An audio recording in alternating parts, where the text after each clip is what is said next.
que són molts moments i molts records. I, per exemple, va haver un dia molt concret que va ser el programa 201, que l'equip em va donar una sorpresa i va portar a plató a la Jimena Córdoba, que és una noia colombiana que treballava a Miami durant el temps cantant i és la musa del programa. I aquell dia la veritat és que va ser molt complicat, suava, perquè és una dona espectacular. Estava allà al meu mòbil, quan vaig acabar el programa tenia no sé quants centenars de whatsapps d'amics, companys, parlant-me d'aquella dona, no? Doncs potser per això, per la repercussió mediàtica, parlaria d'aquell dia y de la presencia de la Jimena Córdoba. Cumplir 1000 programas en Zapeando es una maravilla, y más sabiendo cómo empezó, que empezó el programa pues un poco inestable, pero bueno, poco a poco fuimos ahí ganando espectadores y ahora mismo es un buque insignia del entretenimiento de La Sexta, así que muy felices.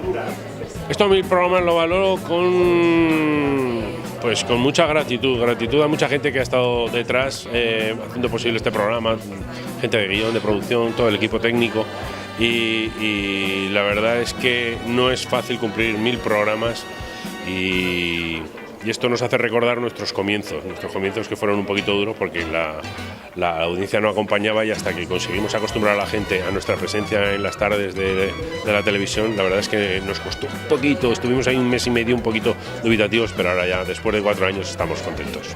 No he estat des del principi, vaig començar setmanalment, al començament només anava els divendres a fer el juego de la setmana, però després em van oferir l'oportunitat d'estar cada dia allà i no ho vaig dubtar, perquè és un regal treballar en un programa com Zapeando cada dia.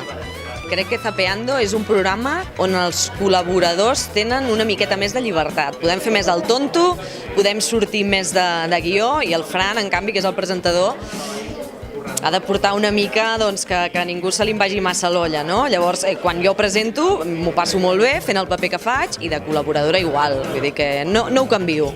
Es el programa 1000, haber hecho 1000 programas en la tele y a día de hoy me sorprende. O sea, me fascina decir, joder, ¿cómo es que hemos llegado hasta aquí? Ten en cuenta que para mí es el primer programa de tele así un poco serio que yo hice delante de las cámaras, y es una cosa que ni me esperaba.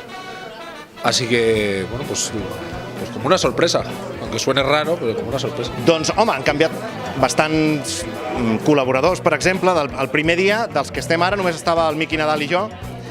Ha canviat la posada en escena, no havia taula, ara sí que hi ha una taula, però fixa't que al marge d'això la columna vertebral és la mateixa, que són els vídeos, els moments de zapping d'altres programes i amb una mica d'humor. Per tant, el programa ha canviat, però la part justa, o sigui, la part essencial s'ha mantingut. Hombre, formalmente, de que era un programa de crítica de tele, con críticos de tele o personas, digamos, que sabían de la tele para criticarla. Ahora que es un programa de zapping y de humor, al principio era un programa de críticos de tele, era un programa de cómicos. Al principio no había mesa y ahora sí, y al principio era un programa con muy poco guión, era un programa que se basa en el guión. Es un programa realmente, es un programa totalmente distinto, en lo que desde los que empezamos, pues no hemos cambiado Fran, Miqui y yo, y el plató, pero el resto del programa es totalmente distinto a ojos de lo que ve la gente, digamos. Volem transmetre bon rotllo, que la gent posi la tele després de dinar i que es diverteixi. Últimament les notícies no són gaire divertides, els nostres guionistes fan una feina espectacular, perquè a vegades intentar buscar l'acudit en coses que no tenen gaire gràcia és molt difícil, però ho fan molt bé. I nosaltres el que volem és que la gent desconnecti dels mals rotllos durant l'hora i mitja que dura el programa, i que s'ho passi bé, arrencar un somriure, que és molt necessari. Es que me llevo bien con todos, no me hagas decir solo uno, pero por ejemplo pues Sara Escudero, que es un amor de niña, pues bueno, pues Sara, si tengo que mojarme, pues Sara. Home, diria molts noms, el Manu Sánchez, el Manu Sánchez, que és un crac, que és un tio amb el que jo ric moltíssim. Si ell volgués algun dia tornar a la cadira, jo encantat de la vida. No sé a quién decirte, es que no es fácil recordar a una persona que no haya pasado por Zapeando a zapear con nosotros, pero bueno, alguna estrella internacional también vendría bien de vez en cuando. Le pediríamos a Pablo Motos que nos deje alguna. El mejor recuerdo que me llevo de Zapeando sin duda es el saque que hice en el Estadio del Rayo, porque porque es un sueño cumplido y que gracias a Zapeando lo voy a poder tener en vídeo y verlo siempre, todas las veces que quiera, porque no solo va a ser un recuerdo en mente, sino que lo voy a poder ver, entonces es una maravilla.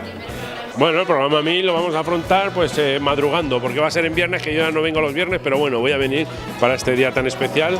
Vamos a cantar un poquito, vamos a hacer nuestras cositas, vamos a hacer un pequeño repaso de todo lo que hemos hecho durante estos 4 años, vamos a tener a Matías Prats y lo vamos a afrontar como lo que es, una fiesta que hay que celebrar con mucha alegría. Y luego por la noche, que es viernes, pues ja se verà.